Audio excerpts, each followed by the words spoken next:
Hello बच्चों। कल हमने अवर एनवायरनमेंट का पार्ट 2 खत्म किया था। आज हम पार्ट 3 पर आ गए हैं, चैप्टर 13 अवर एनवायरनमेंट। और हमने कल पढ़ा था इकोसिस्टम्स के टाइप्स। एक था नेचुरल इकोसिस्टम और एक था हमारे पास आर्टिफिशियल इकोसिस्टम। देखिए, इससे रिलेट करके एक क्वेश्चन आता है एग्जाम्पल बन के। हमारे पास दो तरीके के इकोसिस्टम्स थे, एक नेचुरल और एक आर्टिफिशियल। आर्टिफिशियल इकोसिस्टम वो इकोसिस्टम होता है जो ह्यूमंस ने खुद बनाया है, उसको हमें रेगुलरली क्लीन करना पड़ता है। बट जैसे हम आर्टिफिशियल इकोसिस्टम को क्लीन करते हैं, उसी सेम वे में नेचुरल इकोसिस्टम को क्यों क्लीन नहीं करते। उसी से रिलेट करके आपके सामने एक क्वेश्चन है। देखिए, we do not clean a pond in the same manner as we do in an aquarium. Give reason to justify this statement. इस स्टेटमेंट को जस्टिफाई करने के लिए एक रीजन दीजिए। ठीक है, क्वेश्चन आपको समझ में नहीं आया होगा, काफी बच्चों को मैं समझाता हूँ। हमारे पास एक पॉन्ड है जो कि हमारे पास नेचुरल इकोसिस्टम, और एक्वेरियम जो कि हमारे पास क्या है, आर्टिफिशियल इकोसिस्टम। हम जिस तरीके से एक्वेरियम को साफ करते हैं, क्लीन करते हैं, उसी सेम वे में हम पॉन्ड को क्यों नहीं करते, यानी नेचुरल इकोसिस्टम को क्यों क्लीन नहीं करते। तो आंसर जाए, देखिए आर्टिफिशियल इकोसिस्टम जो है वो ह्यूमंस ने बनाया है, बट एक नेचुरल इकोसिस्टम नेचुरली बना है। उसमें डिकम्पोजर्स होंगे, माइक्रो ऑर्गेनिज्म, कोई गंदगी होगी तो उसे डिकम्पोज करके उसको क्लीन कर दिया जाएगा। तो नेचुरली डिकम्पोजर्स खुद उसको क्लीन कर देते हैं, बट आर्टिफिशियल इकोसिस्टम ह्यूमंस ने बनाया। मान लीजिए एक्वेरियम है, फिश जार, उसमें थोड़े ना डिकम्पोजर्स होंगे, तो उसको तो क्लीन करना पड़ेगा। अगर मान लीजिए उसमें गंदगी ज्यादा हुई, जो मछलियां आप पाल रहे हैं वो मर जाएंगी, ये भी तो हो सकता है। तो उसको रेगुलर क्लीन करना पड़ता है ताकि वो इकोसिस्टम क्या रहे, रेगुलर प्रॉपरली फंक्शनिंग करता है। तो आंसर देखिए, a pond is a natural ecosystem and has decomposers. एक पॉन्ड है जो कि नेचुरल इकोसिस्टम होता है, उसके पास डिकम्पोजर्स होते हैं। while an aquarium is an artificial ecosystem and does not contain decomposers, इसके पास में डिकम्पोजर्स नहीं होते, इसलिए इसको रेगुलरली साफ करना पड़ता है फॉर प्रॉपरली फंक्शनिंग। तो हमें एक नेचुरल इकोसिस्टम को पूरी तरीके से डेली या प्रॉपरली साफ करने की जरूरत नहीं है। हम सिर्फ आर्टिफिशियल इकोसिस्टम को रेगुलरली साफ करते हैं ताकि वो फंक्शन करता रहे। आप इसको नोट करिए, इसके बाद अगले टॉपिक पर आते हैं।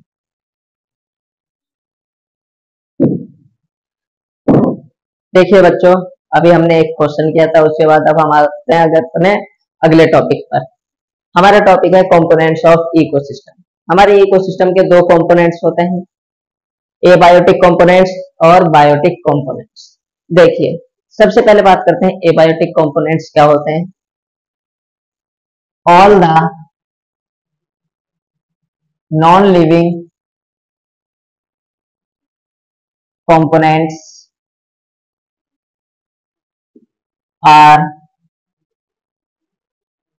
Called abiotic components.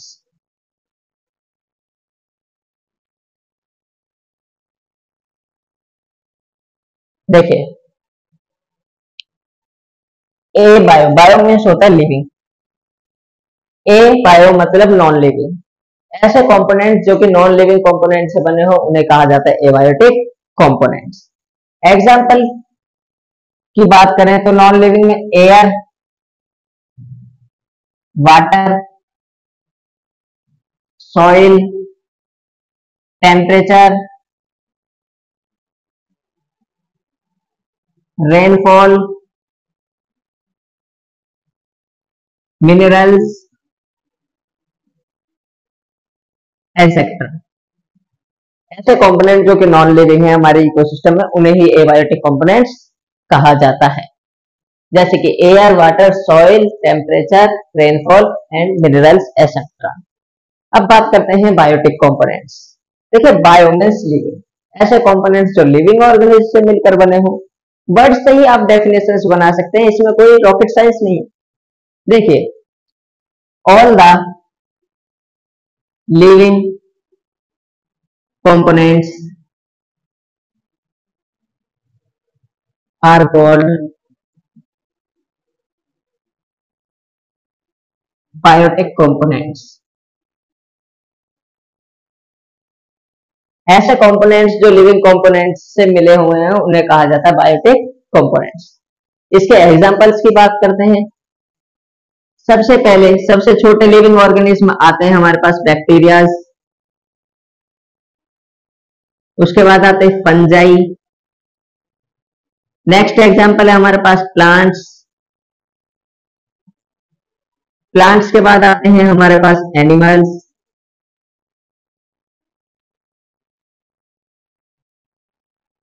एटसेट्रा।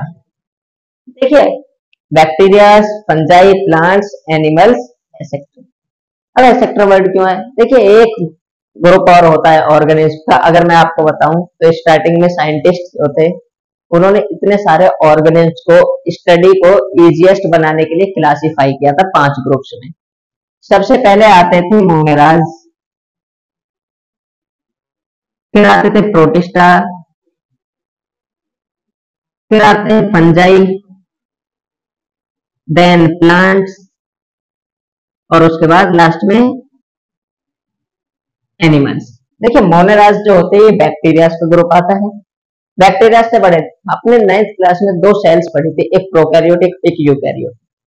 जो मोनेराज थे उनके पास सिर्फ प्रोकैरियोटिक सेल थी, बाकी इन चारों के पास यूकैरियोटिक सेल थी। तो मोनेराज ऐसे ऑर्गेनिज्म थे जिनके पास प्रोकैरियोटिक सेल थी। उसके बाद यूकैरियोटिक में प्रोटिस्टाज आए जो एक सेल से बने हुए थे। प्रोटिस्टाज के बाद में फंजाई आए जो सेल्स के ग्रुप से बने हुए हैं, मल्टी सेल्स से बने हो यानी कि टिश्यूज।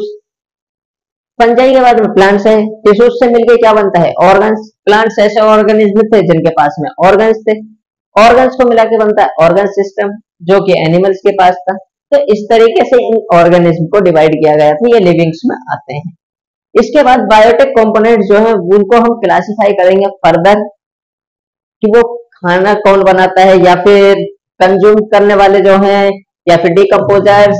हमारे पास बायोटिक कंपोनेंट्स जो थे इसके भी 3 फर्दर डिविजन्स हैं, उसको हम नेक्स्ट क्लास में कवर करेंगे। तब तक के लिए इतना ही, और जल्दी से जल्दी इस वीडियो को देखकर आप पिछले लेक्चर्स को भी समझिए अच्छे से और उनको रिवाइज करते रहिए। एंड वीडियो को सब्सक्राइब लाइक करना ना भूलें एंड चैनल को सब्सक्राइब जल्दी से जल्दी कीजिए और अपने दोस्तों को वीडियोस को भेजते रहिए। थैंक्स।